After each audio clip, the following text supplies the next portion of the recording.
حضرت سیدنا عباس رضی اللہ تعالیٰ عنہ اعتکاف کے ناست یو کس راغی علی جان ډیر زیات پریشان یم ډیر زیات خفا یم ولې څه مسله څه شی دی قربان یو سړی قرض دی رامان دی او ډیر زیات مې تنګوي بار بار راځي کور ته دروازې ته مې ولاړي دا سړی زه پوه کوم زما خبرې باندې پوهېږي نه زه ورته چې لږ ټایم راکړه لږ مهلت راکړه خدای بار بار راځي نو زه ته خورم نه خو زه مجبوره یم ما عذر دی اوس یې نشم ورکولی حضرت عباس رضی الله تعالی عنہ ورته فرمایي راځه دا ما ښه پیژني او ما ښه قدر او ادب کوي او زما تعظیم کوي راځه ما پسې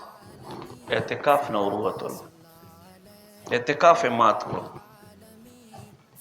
لاړو سړي سره خبر وکړله ګورې دا سړی چې دی دا چېرته تا نه ځي نه دی د ذمهوار زه یم خو ده ته مهلت ورکړه بهرحال هغه د ده خبر ومنله وی صحیح ده جي چې ستاسو څنګه خوښوي څه وخت چې واپس شولو دا کس ورته وایي صاحبه تا خو اعتکاف مات کړلو ما دپاره دا خو تا دلته راغوښتلی شو دا خو تا دلته راغوښتلی شو تا اعتکاف مات کړلو نو ده وخندل